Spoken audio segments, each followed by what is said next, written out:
repos. C'est surtout du repos au départ pour que vraiment la brèche se colmate, que le fragment vraiment se fixe. Mais si ça ne fonctionnait pas, là, on n'a pas le choix d'aller plus loin. Donc, il va peut-être pouvoir rejouer. En fait, il y a des bonnes chances. Il va rejouer, mais ça va prendre un peu de temps. Un petit peu de temps. Avez-vous déjà entendu parler du pica? On pourrait vous l'expliquer tout de suite, mais quoi de mieux qu'une question pour nous mettre en situation? On va lire celle de Vanessa, qui nous écrit de Buckingham. Bonjour les docteurs, je suis éducatrice spécialisée et un de mes élèves mange des morceaux de gomme à effacer, de vêtements et de plastique. Que dois-je faire? Car j'aimerais beaucoup aider les parents. Bien, merci Vanessa.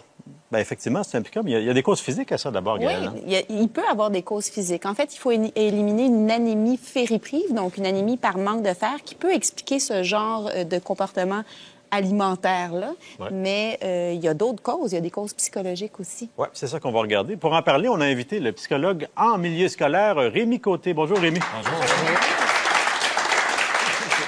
Si on a éliminé le côté physique, si on parle du côté psychologique du pica, qu'est-ce qui peut amener un comportement comme le pica? Quand on parle de diagnostic de pica, donc on exclut les jeunes enfants jusqu'à l'âge de 3 ans parce que donc on va souvent observer chez les bébés là, qui vont trotter, qui peuvent manger des choses. Donc on parle vraiment d'un adulte ou d'un jeune. Et puis, à ce moment-là, on parle de manger des choses qui sont non nutritives, des objets, par exemple. Non comestibles. Non comestibles. Comme quoi, par exemple? Ça peut être gratter la peinture et puis la manger en flocons, là.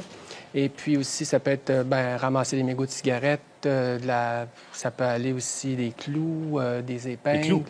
Des choses qui peuvent être même dangereuses à ingérer. Donc, dans certains cas, des jeunes qui vont manger leurs cheveux après les avoir arrachés. Passé 3 ans, un enfant qu'on remarque là, qui est à l'école et qui fait ça, est-ce que, en général, il peut ne faire que ça ou c'est souvent dans un contexte? Le pica est souvent intégré comme dans une autre problématique. Souvent, on va voir des picas chez les autistes avec une déficience intellectuelle sévère, là. À ce moment-là, ça, c'est pas dans le milieu scolaire. Mais dans le milieu scolaire, ça peut être les TDAH, les enfants qui ont un problème un trouble d'attention. Ah bon?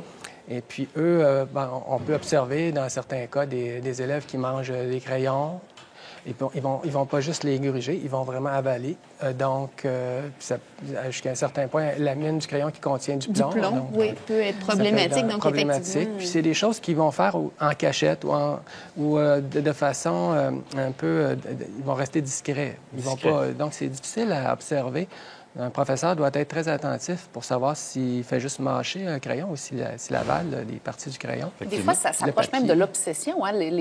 Ces jeunes-là cherchent quelque chose de bien spécifique. Oui, il y a un aspect de compulsion dans ce comportement-là, comme si l'enfant cherchait à se soulager de quelque chose.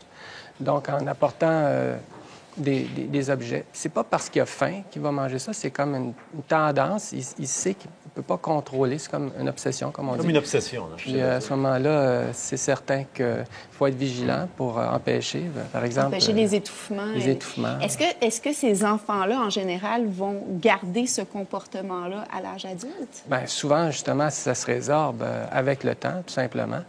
Et puis, parce qu'avec les interventions du milieu aussi, donc ce qu'on fait, c'est on répète à l'élève ou à l'enfant de pas faire ce comportement, de pas manger des choses comme ça, parce que ça peut être dangereux. C'est des enfants qui font ça vraiment plus par comportement, tout ça comme à l'école, par mauvaise habitude. À ce moment-là, c'est de lui dire d'éviter parce que c'est dangereux, puis de renforcer, toujours le renforcement, traitement, on va dire, behavioral, suite à une analyse de comportement, puis prévention de la réponse, dans le sens prévention du comportement comme tel. Et ça fonctionne. Puis ça fonctionne avec le temps. Puis aussi, comme ça s'accompagne généralement de stress, hein, c'est des enfants qui vivent des stress. De l'anxiété, là. Évidemment, on traite le stress. Si on traite le stress, si l'enfant est suivi en thérapie, il va être moins stressé. Donc, les symptômes, ces symptômes-là vont diminuer. Ah, bien, c'est intéressant. Donc, il y a de l'espoir là-dedans. Okay. Merci beaucoup. Au retour, Jacques nous parle du canal tarsien, Gaëlle, de rhume et de suppositoire pour les enfants. Et nous? Nous, Chantal, si tu veux, on peut se parler pendant la pause. Moi, pas de problème. Parfait.